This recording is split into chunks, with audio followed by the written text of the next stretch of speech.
दिवाली का त्यौहार अमूमन बहुत ख़ास होता है हम सभी के लिए। हमारे नए वर्ष का आगाज़ होता है, नए साल का आगाज़ होता है और ऐसे में निवेश की एक जो प्रथा होनी चाहिए सभी की, हम चाहते हैं कि वो प्रथा जो है एक स्थिर हो जाए हमारे शो के ज़रिए, आप दोनों के ज़रिए।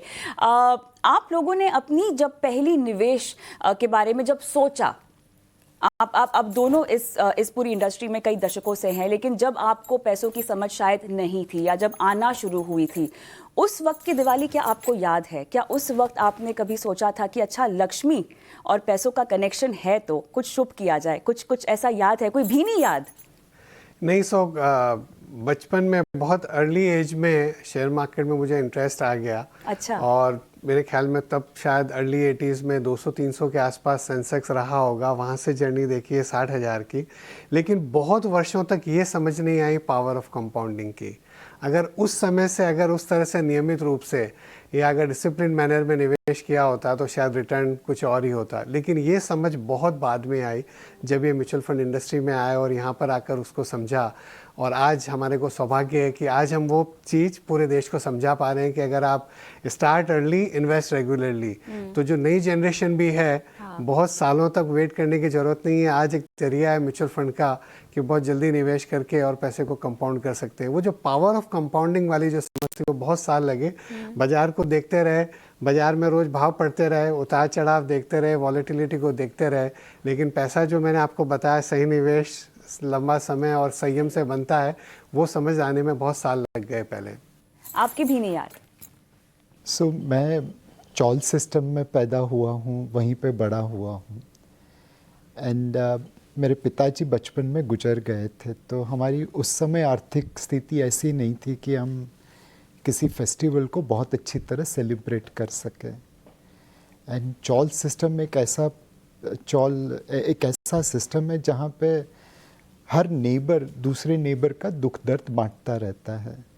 तो मुझे ये याद नहीं है कि मेरी कौन सी दिवाली में सही तरीके से मना नहीं पाया था, बिकॉज आर्थिक परिस्थिति खराब थी। हमेशा बाजू के नेबर वाले आके मिठाई दे गए, फटाके दे गए और हमने सबने मिलके सेलिब्रेट किया। तो एक याद दिवाली की रह गई है कि किसी की मुस्कुराहट पे हो निसार, किसी का दर्द ले सके तो ले उधार। गा के। किसी की मुस्कुराहटों पे हो निसार, किसी का दर्द मिल सके तो ले उधार, जीना इसी का नाम है। दो लाइनें आप भी दिवाली की ये आदत पड़ गई है। नीलेश भाई ने कर दिया दोनों की तरफ से। दो नहीं, बिल्कुल नहीं, ऐसे नहीं हो सकता, हम बिल्कुल नहीं मानेंगे। दो लाइनें आप भी इसी गाने की आगे बढ़ा दीजिए। नहीं, हम लोग काफ़ी चीज़ों की बहुत क्रेडिट ले लेते हैं। कई बार as a fund manager, as a CIO, as a CEO, and प्रभु का इतना आशीर्वाद रहा है कि हम लोग यहाँ बैठकर बात कर रहे हैं। मैं बहुत छोटी जगह से आता हूँ, ब्यावर राजस्थान में, वहाँ बड़ा हुआ। जैसे नीलेश भाई ने अपनी स्टोरी बताई वैसी मेरी स्टोरी है।